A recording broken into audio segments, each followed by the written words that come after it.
नमस्कार। पेश है इस हफ्ते का परिवर्तन। और बड़ी दिलचस्प बात होती है सियासत में कि हम बात कर रहे हैं परिवर्तन के प्लेयर की है। आज हम एक बहुत बड़ी शख्सियत की बात करेंगे जिनकी चुनौती है परिवर्तन उत्तर प्रदेश में ना होने देना। हम जिक्र कर रहे हैं योगी आदित्यनाथ का, जो कि मौजूदा मुख्यमंत्री हैं और सबसे बड़ी उनकी चुनौती है कि भारतीय जनता पार्टी वापस सत्ता में अच्छे बड़े बहुमत के साथ आए 2022 के चुनाव में। लेकिन आगे बढ़ने से पहले सबसे जरूरी है योगी आदित्यनाथ कैसे बने और उनका खुद का बीजेपी के साथ इतिहास क्या है, इस पर नजर डालें। जरूर देखिए ये स्टोरी।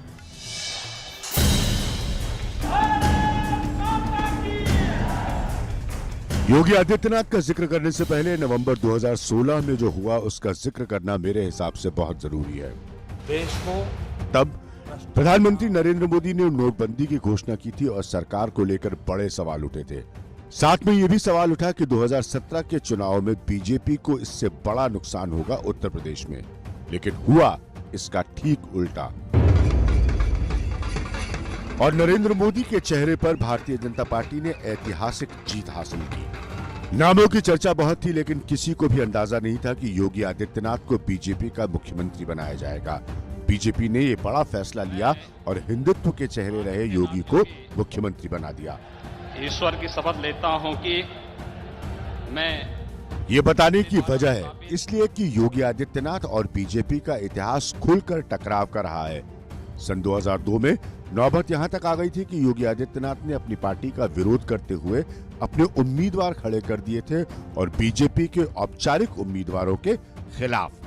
अपने इलाके गोरखपुर में, जहां से वो कई बार सांसद रहे, 2007 में फिर योगी ने करीब 70 उम्मीदवार बीजेपी के खिलाफ खड़े करने की धमकी दी।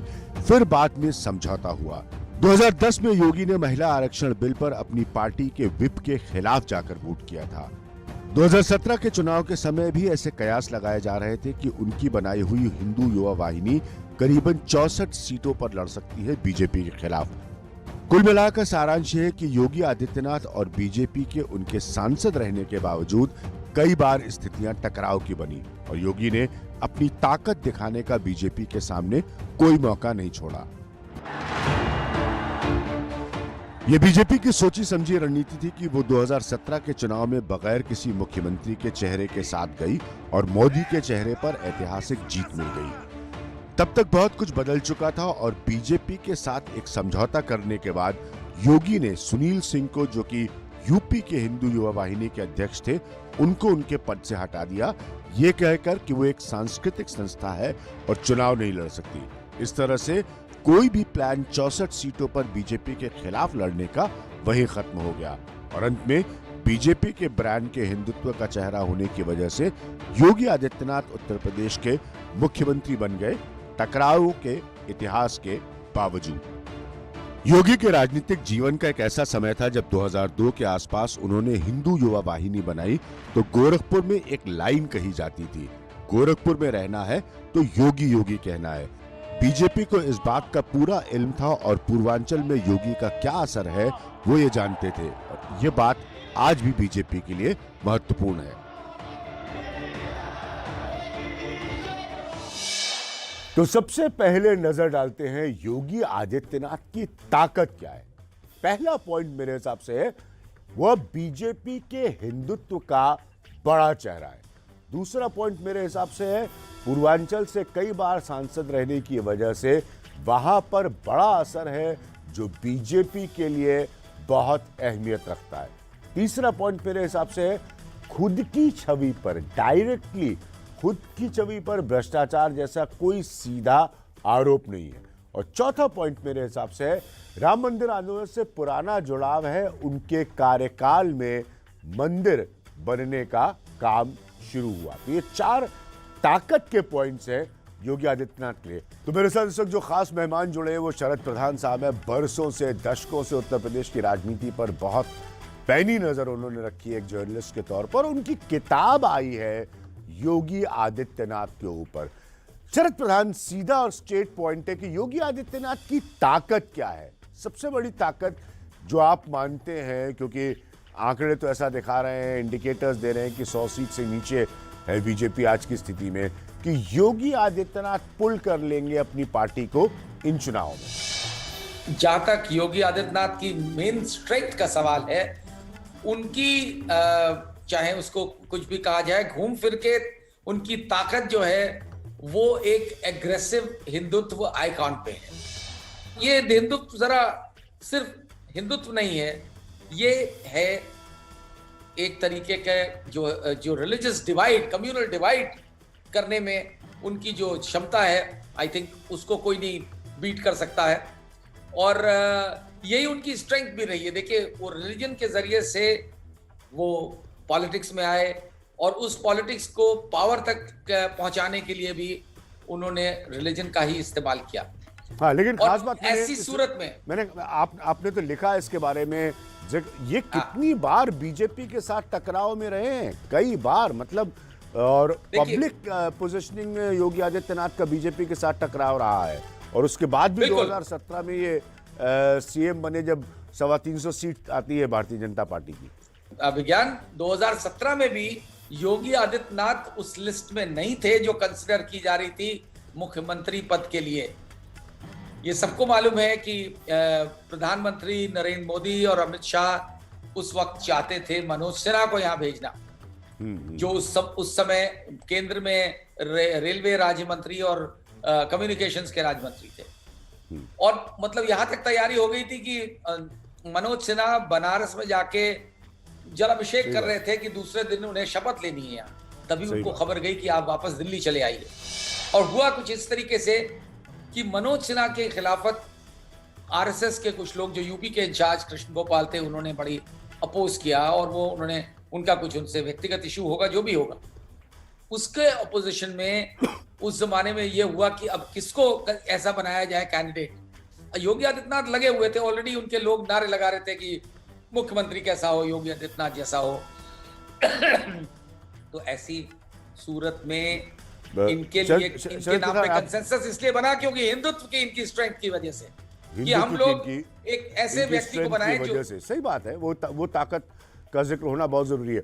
आप हमारे साथ बने रहिएगा। जो दूसरी स्टोरी मैं आपको दिखा रहा हूं, इसको भी समझना बहुत जरूरी है कि 325 सीट आई, योगी आदित्यनाथ मुख्यमंत्री बन गए। आज की स्थिति में जो है वो इंडिकेटर्स ये कह रहे हैं कि 100 सीटें कम हो सकती हैं। अभी भी कितना जरूरी है योगी आदित्यनाथ के लिए मोदी का साथ, वो चेहरा जिस पर 2017 का चुनाव जीता गया था, 14 और 19 दोनों की तरह। मैं ये बात पहले भी कई बार कह चुका हूं कि योगी आदित्यनाथ को बीजेपी ने एक ऐतिहासिक जीत पर सीएम बनाया है। अब उनकी चुनौती है कि वो वापस बीजेपी को ऐतिहासिक नहीं तो बड़ी जीत दिलवाए। लेकिन अगर अभी तक के सी वोटर सर्वे और आंकड़ों और संकेतों पर नजर डालें तो बीजेपी तकरीबन 100 सीट कम होती नजर आ रही है। और अखिलेश यादव, जिनको कुछ महीने पहले पार्टी नजरअंदाज कर रही थी, अब चुनौती देने वाले के रूप में सामने खड़े हैं। तो चुनौतियां, मुश्किलें दोनों बड़ी हैं योगी आदित्यनाथ के लिए। और हमने परिवर्तन सीजन 3 के पहले एपिसोड में इसीलिए जिक्र किया था मोदी फैक्टर का, जिसकी बीजेपी को बहुत जरूरत है। कोरोना की दूसरी लहर ने योगी सरकार की खामियां सामने कर दी और पूरा देश उन तस्वीरों को देखकर हिल गया जब गंगा सहित बाकी नदियों के तट पर लाशें बिछी हुई दिखी और आलोचनाओं का लंबा सिलसिला शुरू हो गया योगी आदित्यनाथ के लिए। और जुलाई के महीने में मीटिंग्स का सिलसिला दिल्ली में शुरू हो गया योगी आदित्यनाथ के लिए। कयास यहां तक लगाए गए कि क्या मुख्यमंत्री की कुर्सी में परिवर्तन होगा, लेकिन अंत में ऐसा नहीं हुआ और प्रधानमंत्री ने बाद में सार्वजनिक मंचों से योगी आदित्यनाथ की जमकर तारीफ की। बीते 4-4.5 साल में योगी जी की सरकार ने स्थिति को सुधारने के लिए बहुत परिश्रम किया है। लेकिन मोदी फैक्टर कितना जरूरी था, यह इस बात से साबित हो गया कि बीजेपी की नई अपील थी डबल इंजन सरकार और उसके जरिए हुआ बेहतर काम। लेकिन सवालों ने फिर भी पीछा नहीं छोड़ा योगी आदित्यनाथ का। एक तरफ वो कानून व्यवस्था को बेहतर करने की तारीफ ले रहे थे, तो दूसरी तरफ लखीमपुर खीरी और अजय मिश्र टेनी के बर्ताव ने बहुत किरकिर कर दी। ऐसे यही हमारे मीडिया वाले हैं ना, यही एक निर्दोष आदमी के लिए बनाया। बीजेपी लगातार दोहरी रणनीति पर चलती रही। विकास के आयोजन और उद्घाटन प्रधानमंत्री के थे, एक्सप्रेसवे से लेकर विश्वनाथ कॉरिडोर तक, क्योंकि प्रधानमंत्री की भाषा थी सबका साथ सबका विकास। लेकिन योगी आदित्यनाथ अपनी पुरानी शैली में अब्बाजान कहने से नहीं चूके, क्योंकि दूसरी तरफ से अखिलेश यादव जिन्ना का जिक्र कर रहे थे। क्या ये राशन 2017 के पहले भी मिलता था? क्योंकि तब तो अब्बाजान कहने वाले राशन हजम कर जाते थे। सरदार पटेल जी, राष्ट्रपिता महात्मा गांधी, जवाहरलाल नेहरू, जिन्ना एक ही संस्था में पढ़ करके बैरिस्टर बन करके आए थे। जैसे जैसे चुनाव नजदीक आते गए, उत्तर प्रदेश में ये बात भी सड़कों पर होने लगी कि किस तरह से 2017 की तरह नरेंद्र मोदी को ही बीजेपी को बड़ा बल देना है इन चुनाव में भी। और योगी आदित्यनाथ के लिए जरूरी है कि वो जिस हिंदुत्व की ब्रांड का चेहरा है, उसका समर्थन इन चुनाव में बीजेपी को पूरे तौर पर मिले। तो जरूरी है इस बात का जिक्र करना कि योगी आदित्यनाथ की आज की तारीख में कमजोरी क्या है।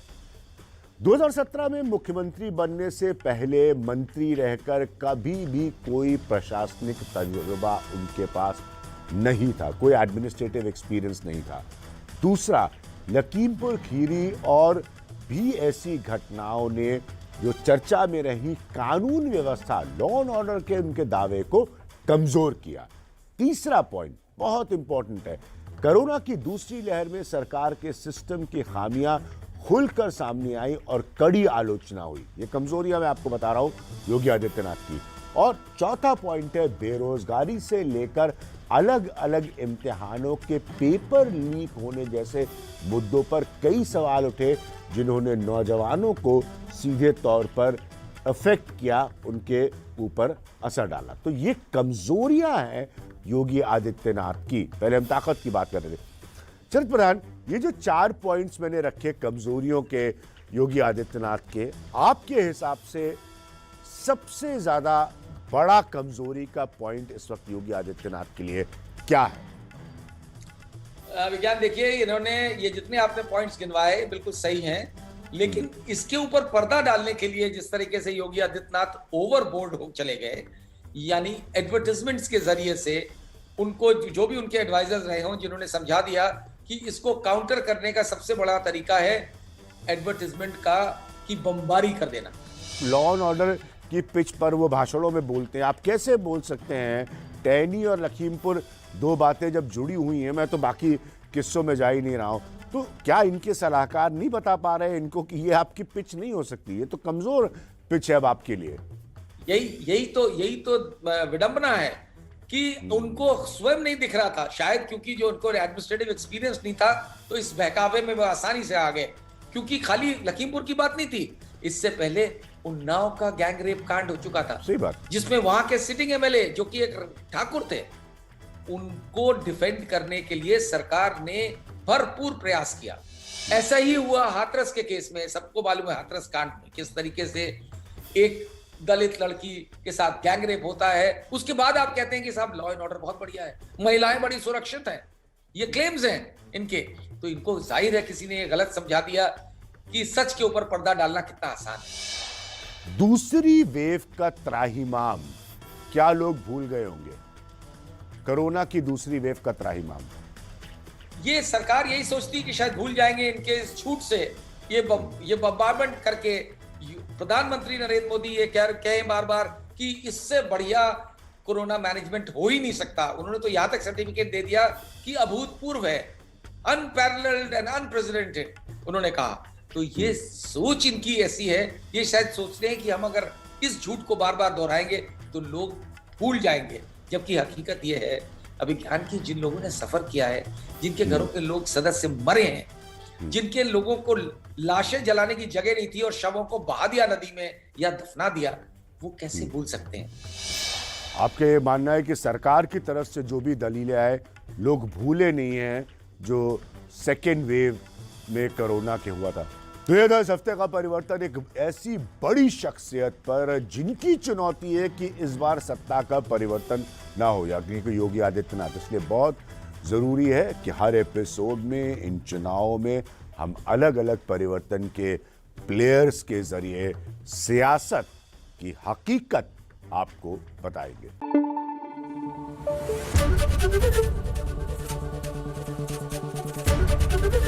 एबीपी न्यूज आपको रखे आगे।